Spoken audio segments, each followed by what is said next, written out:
Thank you all for joining us, for making time to spend an hour with us. My name is Monica Martinez. I am one of the co-founders at EduDream, located here in Chicago, Illinois, and I'm joined by my colleague, Eliana. Eliana, if you'd like to introduce yourself. Hello, everyone. I'm Eliana Whitehouse. I'm a research and evaluation associate with EduDream, and it's great to be able to see you all over Zoom and get to speak to you a little bit more today. Great. And we also would like to ask for everyone on the call to introduce yourself in the chat by sharing your name, your role, organization, and your location. This will just help us get to know each other a bit better before we get started. And one additional note, we will be recording the webinar and sharing it out afterwards. Thank you, everyone, for sharing in the chat. And before we jump into today's topics, we wanted to share a bit more about our organization. EduDream is a Latina-founded, women-owned education research consulting firm, inspiring transformation by bringing together community voice and rigorous research. We partner with nonprofits, foundations, and educational institutions to deliver equity-centered research and strategy. And our mission is to disrupt systemic inequities in education. Ultimately, we envision a future where all students have access to just and equitable educational opportunities. Our work is grounded in 5 core values, which you see highlighted here on this slide. And these values really anchor our work and guide how we show up with our partners as well as with the communities they serve. We offer 4 core services. The first is actionable research, and this informs strategic decision-making. Our program evaluation services are to understand what works for whom and under what conditions. Our asset-based needs assessments inform investments in communities, and our data strategy offering helps organizations transform their use of data. And this will be the focus of our time together today. Next slide. And we really guide and believe in leveraging hope in our work against inequity and really maintaining a position of hope and opportunity, which you see highlighted here. Next slide. So here's what you can expect today. We will define what a data strategy is and why it's used. We'll walk through a practical approach to creating one, and then we'll leave you with some actionable next steps that you can use right away. And during the webinar, we do encourage active participation, so please feel free to use the chat for any questions that come up throughout the presentation. You can also wait to ask them aloud during our Q&A session toward the end.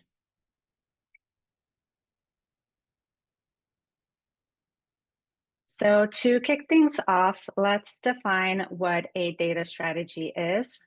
And you see highlighted here, a data strategy is a plan for how your organization collects, stores, and uses data with the ultimate goal of better understanding your impact.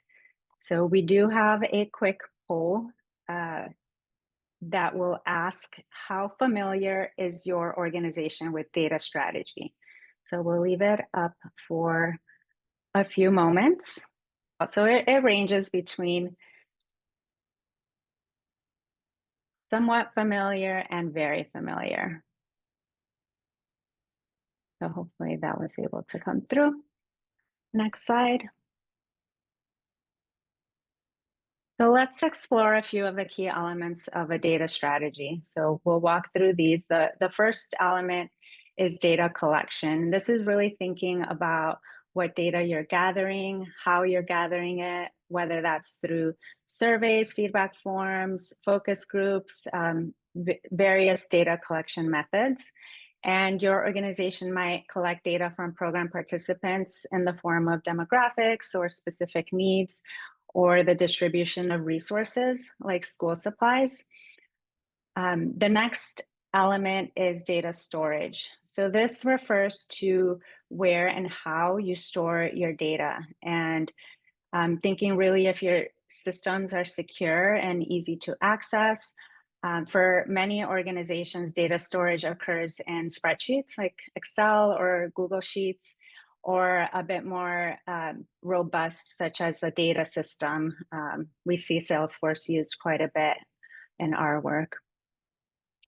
And then the next element is data use. And this is about how you make sense of your data, how you analyze it, and are able to apply those insights to inform decisions.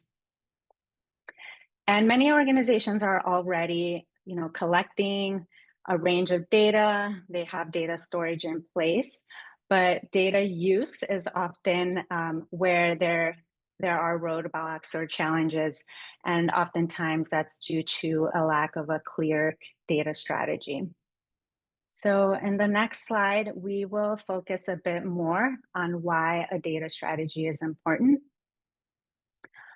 A data strategy really helps address common, what we call data pain points among nonprofit organizations, and really any organization, but we're really focusing in today on nonprofit organizations. Next slide. And at EduDream, we often hear from organizations and our partners about a couple of common challenges with data collection, storage, and use, and we're going to highlight a few of these. So the first is collecting too much data. So you might often hear, we're collecting so much data, why is it still difficult to measure and report our impact? Another common challenge is regarding not having baseline data. So data collection can be inconsistent over time, and this could lead to situations where you feel like you're collecting a lot of data, but because it's constantly changing in terms of the tools or the specific questions that are asked, it's difficult to make comparisons over time. Another challenge is with inefficient data collection. So disorganized data storage or data management can cause delays with reporting, whether it's for funding or grant requirements or to external entities like funders. And you might wonder, why do we have to enter this data into a spreadsheet every time a report is due? And then the other or final most common data point that we hear is around unclear data ownership. And when no one is clearly responsible for managing data, you might ask, who manages this data? Everyone has access, but no one seems responsible for maintaining or using it. We have another poll, which we will pull up on the screen again. And this one asks, which of these pain points sound familiar? Feel free to answer, and then we also welcome any responses in the chat as well. All right, we're going to end the poll and share the results. So there's quite a bit on the last one, which is inconsistent access or control. This is around data ownership, as well as inefficiencies with data collection. This is around the storage and management of data. So those were the two most selected in our poll. Thank you everyone for sharing. All right, so we'll continue onto our next slide. So now that we've discussed some of these common data challenges that organizations face, let's take a look at how a data strategy can address them.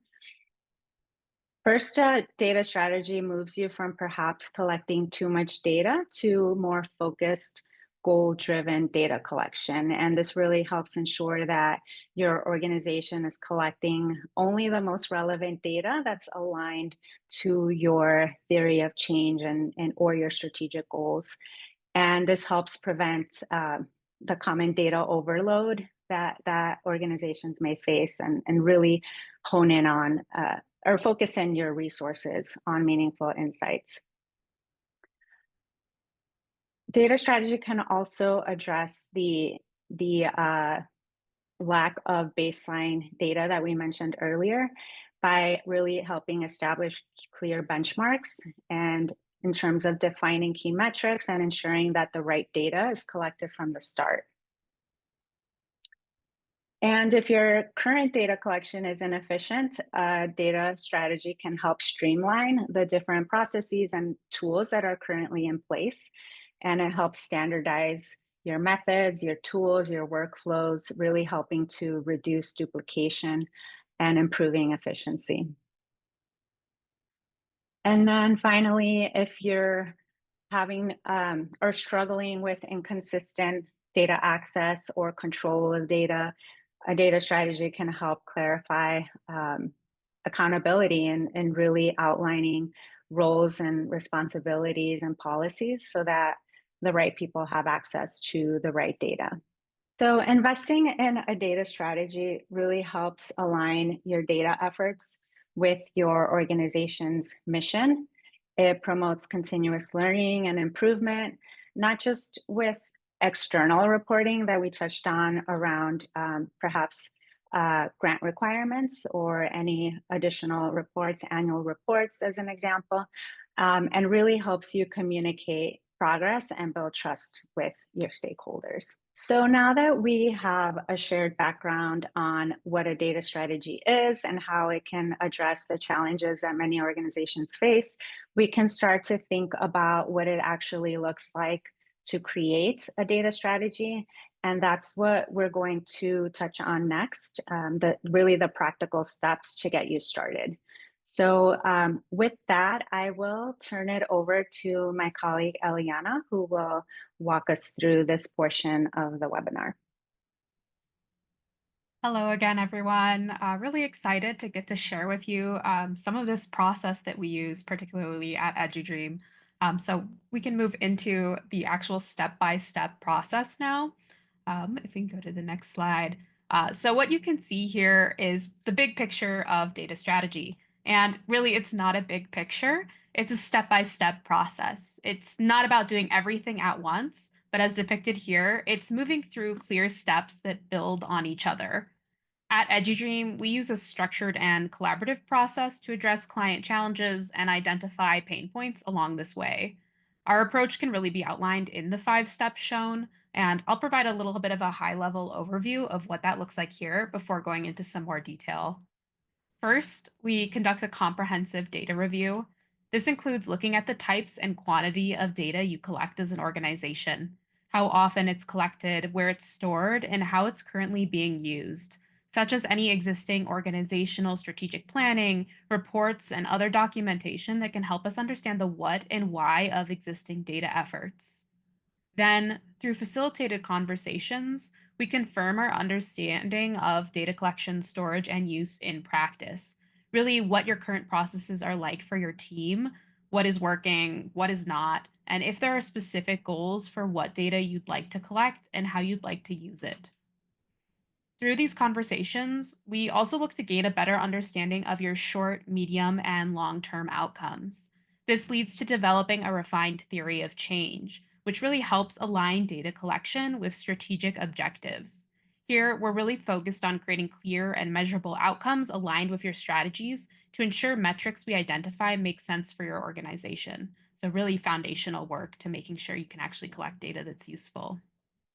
We then create a measurement framework, which is a document that formalizes how, what, and when all data is collected, and to what end it is used to track progress towards outcomes and organizational goals. So it's really part of that why, and then who is also tracking that data. As a last step, we develop or refine surveys, protocols, and/or other tools that can be immediately implemented by your organization to ensure your renewed data strategy efforts start out strong. So really giving you a running start. To move forward a little bit and to bring our data strategy process to life, we'd like to share some real world examples of how these steps can look from our work.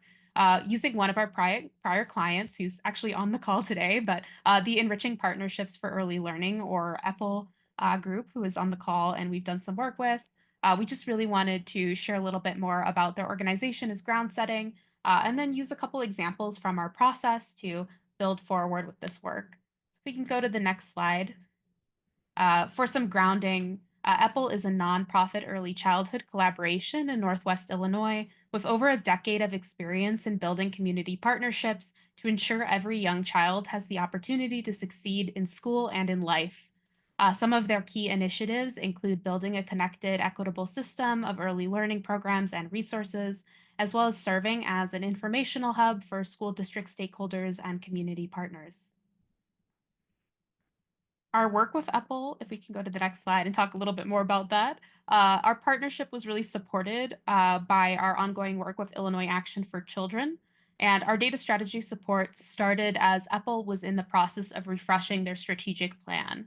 That made it an optimal time for the organization to step back and assess whether their existing data strategy was aligned with their evolving goals and vision. The opportunity was to build on this moment of organizational growth and elevate their foundational data work, sharpening the alignment between their data practices and the impact they aim to demonstrate, especially how to leverage an equity lens around their data efforts.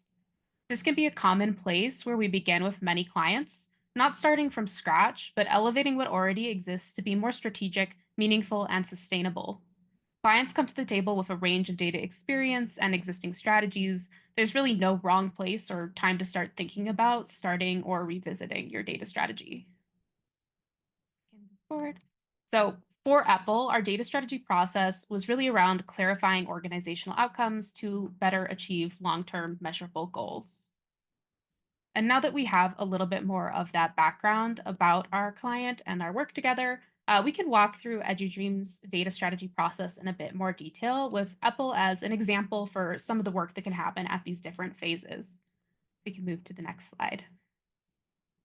As we mentioned during our large picture, big picture overview of our process, we start with a structured review of existing data, aiming to look at what's being collected, how it's collected, where it's stored, and how it's being used.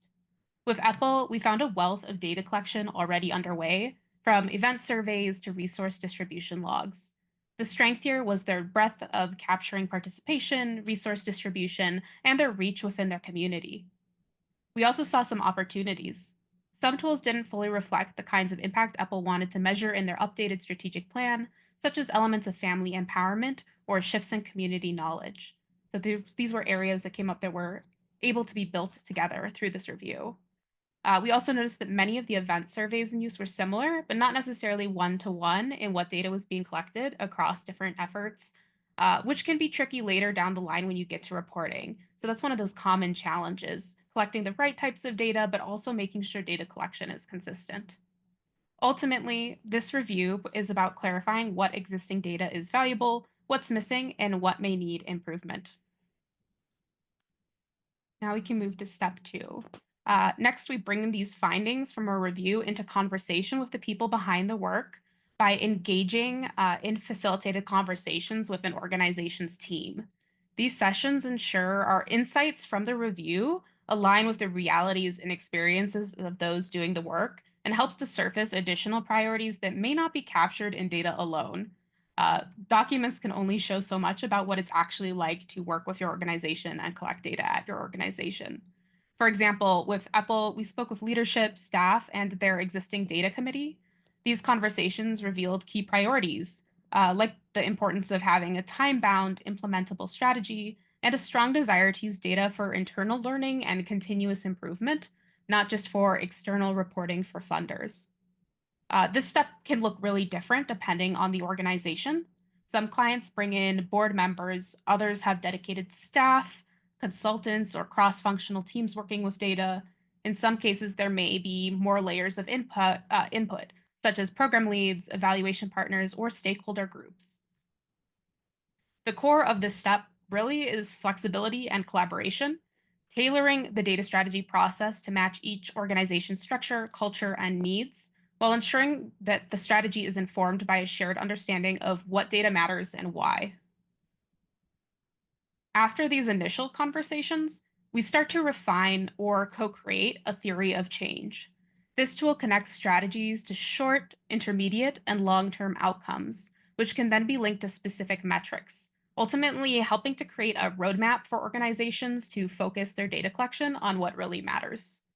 In Apple's case, we aligned our work with their ongoing strategic planning to clarify how their updated strategies contributed to long term outcomes, such as how engaging families in the community, building those trusting relationships, and facilitating access to early childhood learning opportunities and other programs can ultimately lead to improved school readiness in a long term. By constructing what outcomes are expected at time bound points along the implementation of an organization's efforts, we can give insight into what data you need to collect along the way to know what you are doing is working. The result of this type of theory of change co creation is a clarification on how data can demonstrate progress towards your mission. And this step is really essential for ensuring that any planned data collection is purposeful. Next, we take all of these learnings and build out a measurement framework. A measurement framework provides a clear guide for data efforts, establishing key metrics and indicators aligned with the strategies and outcomes in that theory of change that we co develop. This document outlines what to measure, how to measure it, and who's responsible, ensuring data efforts are actionable. And this can take many forms, but frequently it is a database or a sheet in which we can assign personnel to collect data, figure out different metrics, make it very easy to sort through and navigate for the team. For example, of one of the ways that we used a measurement framework for Apple, one of their outcomes was increased parent knowledge of early learning concepts. And in this measurement framework, we were able to pair this outcome with a metric. So, parent quotes and perspectives on early learning, which can then be associated in the database with a recommended data collection method. In this case, it would be interviews and focus groups, but it's dependent on what data is being collected and to what end. Outcomes such as these, though, can be linked to multiple metrics and data collection methods within a framework, enabling mixed methods approaches such as additional survey data, assessing knowledge of specific concepts, or supplementing with external data when you're thinking about long term outcomes, such as in the case of perspectives on early learning. Long term data can come from an external source on kindergarten readiness or an additional source on learning outcomes in the community. Depending on the unique strategies and outcomes of an organization, measurement frameworks can look very different, but overall, they do provide this kind of structured framework for building out these metrics and data collection, making it clear and actionable while reducing redundancy and unnecessary data collection, which can cause additional strain on organizations. The final step really is enabling implementation. This means refining or developing the tools needed to collect consistent, meaningful data. For Apple, this included a flexible, adaptable parent survey, building off their existing survey tools, made tailorable so that they could be able to adapt it as needed for a variety of their different events and efforts. But introducing a shared foundation to create a cohesive data collection. So essentially, a template that can be adapted to make sure that the metrics being collected are the same across events. The aim here was really to simplify a common data collection method for easier use and reporting. We also provide recommendations for additional validated tools and a memo of broader strategies like clarifying data roles and offering staff data training support. These broader recommendations during this step can be less immediate in terms of when they're implemented, but offer further insight into helpful next steps as an organization continues to work on their data strategy over time. So, across organizations, this final step, as mentioned, is about the sustainability of the work and enabling it, ensuring that the data strategy isn't just a document or something that's discussed once, but a practice integrated into the everyday work of a team. The goal is not just to leave a client with a list of next steps or to develop a list of next steps, but to get them started on a pathway by creating user friendly tools and implementing actions that allow for consistent data tracking from the get go. And I know this may seem like a lot of steps, but we've reached step 5, and I thought we could step back and look at the overview. While it seems like a lot, in practice, it is 5 steps. And it can be taken by any organization at any phase of their data strategy to really reassess and work towards improving the work that they're doing with data. As the graphic implies, this process can also be cyclical, something that an organization revisits, like in the case of Apple, where as their organization was continuing to transform and grow, it came back to step one to see how it may further improve and align its data with its work. Now, I think we can step back and open it up a little bit. There's probably, I've already seen some in the chat, but a lot of questions. So we're happy to open it up for our Q&A and let people raise their hand or submit questions in the chat. I want to note one of the questions in the chat from Rebecca. How long do you find it usually takes to complete the data review stage? And that really depends on the extent of the data, the current tools, and the current systems. And sometimes with younger or early stage nonprofits, this review is a bit quicker. There's less to review. And for larger organizations, such as Apple, who had been around for 10 years, this review can take a little longer, up to a month. So wanted to highlight that as well. And welcome if others have additional questions, thoughts, reactions to what Eliana walked through in terms of the process for either beginning a data strategy or building on one. Hey, Monica, it's Jacqueline. Hi, from Hi. Apple Board. I also want to say, as far as the length of how long it took us, we were also at a crossroads of revitalizing our strategic action plan. So one of our lessons learned was having that done prior. Like, ours took longer because we were doing two at the same time. And so I think when you think of coming into this, I always think of a strategic action plan as that initial phase that you have to have done before you move into the data strategy component. So it depends on where you are in that phase. And we also had a really clear idea of what we needed to, what we needed a lot of movement around was the impact measurements, which is really difficult to do for community collaborations, is to measure our impact across community over time. And I think that that creates another layer of inquiry and wonderings that we have to go deeper into, because it's not something that's as typical, but was really exciting to dive. Great. Thank you for sharing, Jacqueline. And for others on the webinar, Jacqueline was part of the team we engaged with at Apple through the data strategy work. And that's really a really important point regarding the strategic action plan, and something that Eliana noted earlier, that this tends to be a really foundational and critical point to start engaging in data strategy, is when you do have a solid strategic plan, action plan in place, then you can make sure that it's aligned to your data strategy, or if there's not one in place, begin to create one and start to map the data and the metrics to those strategic goals. And another point you made, Jacqueline, around that long-term impact, that's really the hardest part. I think so many organizations are really great at measuring outputs and maybe even early outcomes, like how many youth or participants or students are you working with? What type of programs are you delivering? What kind of feedback are you receiving from them? Is it positive? What kind of skills are they gaining? Like, these are all great and really important to make sure that your work is having that short-term impact. But along that, you also need to be thinking about that longer term impact, whether it's school-wide impact or community-wide impact, as Jacqueline mentioned. And that's really where we tend to oftentimes spend a lot more time in conversation, turning to the research and the literature. What does the evidence say about long-term impact? And really making sure that there are tools, data tools and processes to be able to measure that over time. And that can be a bit of a challenge sometimes. So, but thank you, Jacqueline, for sharing.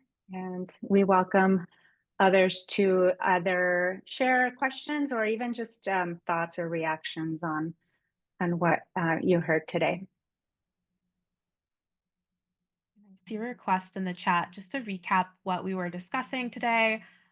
We can actually go back one slide. We opened today with data challenges and pain points commonly experienced with organizations, as well as some of the solutions presented by data strategy.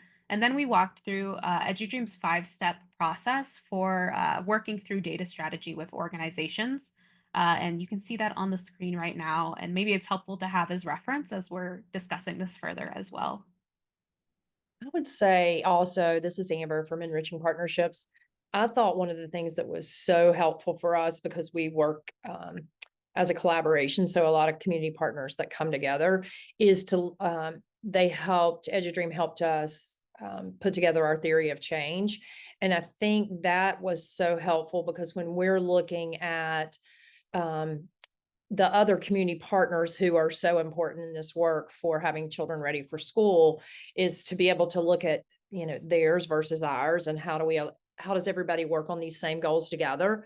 Because we don't want to duplicate services, we want to enrich them. And so it gives us something to really come to the table with, to for others to look at, because sometimes you can say, oh yeah, we're doing this, but really to look at it and dive deep.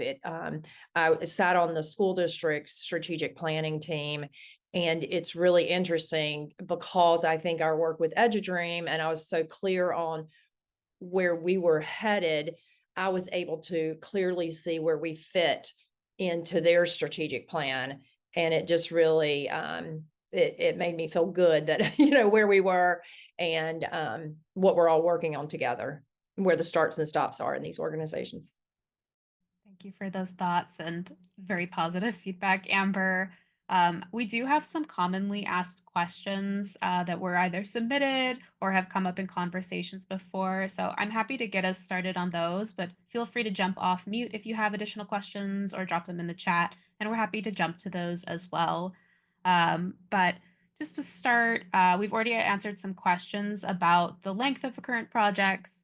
But we can also start to think about who can be involved in the data strategy process at an organization, such as if your organization doesn't have a dedicated data person or department. And really, that's okay. A good data strategy can be designed to work within any existing capacity within an organization. And I know we had a comment earlier in the chat that while you have a lot of data strategy work already in process, or at least the foundations for it, the challenge is more so not everyone having access or not having a dedicated person, but getting such data strategy structures to be used.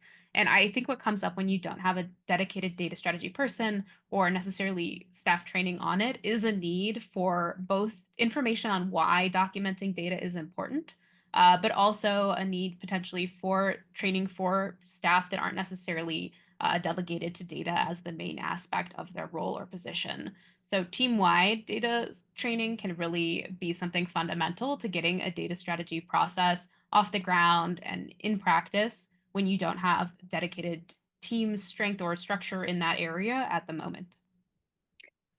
Another question that we sometimes hear, or not question, but perhaps like reaction, we sometimes hear is that I know we need a data strategy within my organization, but others I work with, like my colleagues or others on my team, don't agree. So how do I approach this? And that's important to consider and not uncommon. And one of the best ways to approach it, and we've been talking about this throughout today's webinar, but really connecting the data strategy to the broader organizational goals, right? And we mentioned the strategic plan and the theory of change.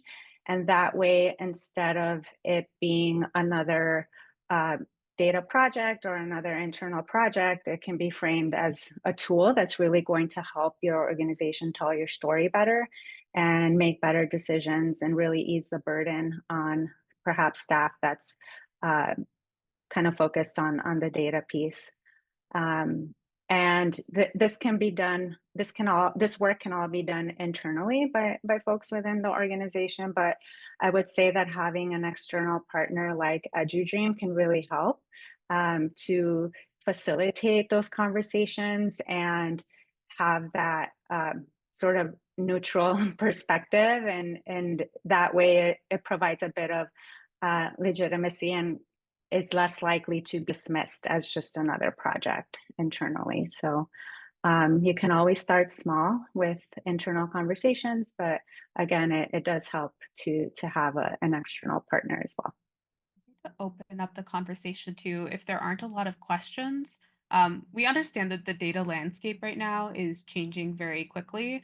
And we're happy to open discussion to any of the challenges you or your organization is facing with data, whether that's internal data, external data, related to strategy or broader. Hi, thanks for that. I would love to hear a little bit more about either what you're hearing or starting to advise folks on how to think about um, where we may need to be changing the kind of data that we collect or use for these kind of data strategies if it's no longer available from federal sources or if states are getting more and more pressure not to release it or share it with researchers. So if that's anything you can comment on, would love to hear about how and where you're getting the data itself to then have this great strategy. To get it started and share some of my thoughts on that, there has been a lot of redaction of publicly available data, and I think there's still a lot of fear over the changing landscape. And really, when I'm thinking about large scale external databases of data, I'm thinking about how we track long-term outcomes usually. So looking at like the bigger picture impact of work. So things like school outcomes for children, if you're working at a smaller scale, those are your long-term outcomes. And that data not being as consistently available does make it more complicated when we're thinking about, okay, what is the ultimate impact of the work and how can we really understand the effectiveness of the efforts in that long term or to our broader goal. Um, while there are databases working to preserve a lot of the data that has been redacted or removed from the federal level, that doesn't necessarily provide data going into the future. So further data collection. So while you can provide or find supplemental data or archive data for some of these measures that are being removed, there is still that concern about forward thinking. And I think that really the challenge is rethinking how you access and use publicly available data. And whether or not you can leverage partnerships at a community level, even to start collecting alternative sources of that data, which can be a very large scale effort. But with community involvement and partnership, there's potentially an ability to collect not the full scale of data that was previously available, but some sample data, alternatives to use as well in that capacity. So that is potentially a workaround alternative, I would say, to some of these larger sources, albeit it will not be as comprehensive or as readily available and does require more work on terms of the organizations who need that data. But again, connecting with others that may be in the same position at you at a local level is always a possibility for overcoming that and really working together to build capacity to be able to. Yes, and I see Ellie in our chat has linked a piece that we did on when public data disappears. So we do have some thoughts on that in writing too, if you're interested in that. And I can see if my team has other thoughts or opinions on it as well. No, I agree, Eliana, with your thoughts and suggestions, and want to also note that there's across the country, like at the state level, there's so many like data resources, publicly available platforms that are accessible and still accessible. I think a lot of what we're seeing removed is at the federal level, right? But so many homegrown systems at the state level, local level are available and hopefully will continue to. And in Illinois, part of what we used through our work with EPO was a range of publicly available databases on early childhood education data, which can be very tricky to access. And we're fortunate enough that we do have, in Illinois at least, access to that level of data to be able to measure long-term impact. Okay, well, if there are no further questions, or even if they are, please, you're welcome to drop them in the chat, but we will continue with our next couple of slides and really close us out for today. So before we wrap up, we did want to share some of the ways EduDream can support your organization, regardless of where you are in your data strategy journey. And it can, you know, we touched on some of this when Eliana highlighted our process, but whether it's assessing your current data landscape or working with you to align your stakeholders on key priorities, developing a measurement framework that's really tailored to your strategic plan or to your goals, or optimizing your data tools so that there's more efficiency and consistency, we can come along and support you on that journey. And that brings me to some actionable next steps you can take. We'll be sharing some data strategy resources in the chat for download. The first is a data challenges self-assessment, and this can help your organization explore some of the data challenges that we touched on earlier today and how data strategy can address them. And the second resource is a data strategy journey checklist, and this can help you determine if your organization is ready to either start on a data strategy journey or kind of revisit when you already have in place. We are also offering those of you that attended today's webinar a special discount on our data strategy offerings. And this is in honor of EduDream's 9th anniversary, which is coming up May 5th. And the discount is at 9% on those solutions. So again, we will also drop that link in the chat for you to, thank you, Jacqueline, for you to explore a little further and see if it's something that you'd like to take advantage of. And then lastly, if you're interested in further discussing what we shared today and how it can really benefit your organization, you can schedule a call with me and Michelle, who's the other EduDream co-founder, and we can have a conversation about what roadblocks you're encountering or what challenges we can help support you on. So that brings us to the end of today's webinar. Thank you to the EPO team, Amber, Jacqueline, who joined us today and offered some insights into our partnership, and everyone else on the call for your engagement. Thank you again, and have a good rest of today.